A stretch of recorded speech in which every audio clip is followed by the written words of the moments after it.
G'day ladies and gentlemen, the Buttsman here, and the final season of the biggest show of all time, Game of Thrones, is finally here. Living.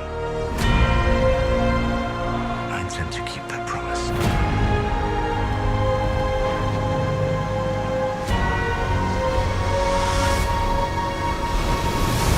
Dragons, boobs, death, war, boobs. The storyline, the acting, the killing off of main characters, it changed television and movies and mini-series, series in general, forever. But most unfortunately, Game of Thrones and the legacy that it leaves behind will be covered in a cloud of darkness, because guess what? People are offended because Game of Thrones is too white. There are far too many white people in Game of Thrones, according to the media, and people are up in arms. Fucking bloody white people. I tell you what, they're still carrying on those us bloody whiteys. Naughty whiteys. I know what you're thinking, ladies and gentlemen. Does that sound a little bit racist to you, that a news article is pointing out that there are too many white people in the TV program Game of Thrones? Well, you may also say that reverse racism isn't a thing. It doesn't exist. And why doesn't it exist? Well, because people with journalism degrees who work for certain publications have told us that it doesn't fucking exist. It's an interesting world we live in, where we still think that just because someone is a certain colour, it affects their acting performance. But here's the one thing that I'd like to point out about the Game of Thrones sort of saga when it comes to white people, is this has been going on since 2012. There are articles then where people are blowing up and saying it's too white. Well, I just like to point out that Game of Thrones, sure, it's a fantasy series, but it's also set in the fucking Middle Ages in England. They're all talking in English accents, you cockheads. We know journalists are full of shit. But I found this article from The Guardian. And The Guardian wrote one of the biggest pieces of dribble that I have ever read. So why don't I share it with you right fucking now? This month, the biggest TV show in the world returns for its one dragon slaying, toppling, etc. Bullshit. Let's set it up to make it seem like we're not complete cunts. And Game of Thrones, great show, but is it racist? Can I just point out that leading questions like that are a key example of a terrible effort at journalism. This is why people don't trust newspapers. This is why journalists in general are a dying breed, because they put out shit like this. So next time you hear journalists carrying on about them losing their jobs, this is why. They fucking deserve it. Racism and racist people in general is not a good thing. You would think that is obvious. But here's the big problem with words like racist in 2019 and moving forward.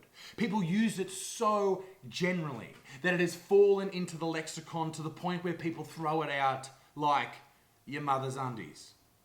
People use it all the time, and it's the boy who cried wolf scenario once more. We've heard it with sexism, with homophobia, all these different types of words, transphobia. We've heard them use it so much for such a small indiscretion, like having a ratio of too many white actors to other coloured actors, and then people being upset about that, and that is racism. That takes away from real racism in the real world. The article goes on to say that in 2011 it was clear that the showrunners David Benioff and D.B. Weiss envisaged their world as a white one. The majority of the action took place in Westeros. George R.R. Martin skewed spin on medieval Britain and the West. It just said it right there. George R.R. Martin, the man behind the Game of Thrones series. This is a take on Britain, a fake Britain, where in the medieval times was predominantly white. Like, it doesn't take a fucking genius to work that out. Fucking dumb cunts. Where the fair-haired, fair-skinned Lannisters engaged in a generations-long power struggle with the dark-haired, fair-skinned Starks. People of colour were not absent from the show, but they were relegated to the cartological margins in the east of Essos and the Dothraki people, who depicted as a nomadic tribe of violent, rape-happy savages. That absolutely proves my point. That although it is unfortunate that at the start of Game of Thrones, we are dealing with just white people, predominantly white people. And when non-white people are introduced, they often come from the West, perhaps like the Dothraki. But I think we can all remember that the Dothraki was a very interesting culture to be a part of their journey, getting to know Daenerys Targaryen and sort of understanding their ways. It says rape happy in here, and yeah, they were. But a lot of cultures have been like that. History's a fucked up place, ladies and gentlemen. And when we watch shows like this, it sort of gives us an understanding of what times were like. And we can appreciate how good we have it now. We have it so good in society right now that the biggest problem we have is too many white people in a TV program. Fuck me dead. Obviously, I'm a white dude, okay? And you may watch this video and go, oh, who cares what he thinks? He's a white guy. He doesn't know the struggles. Well, listen. I don't think that the colour of someone's skin impedes on their ability to cognitively make a decision, have an influence, or have an opinion. And that's my belief. Now, you may not share that belief, and you may be a fucking idiot. But hey, whatever. I can't change you.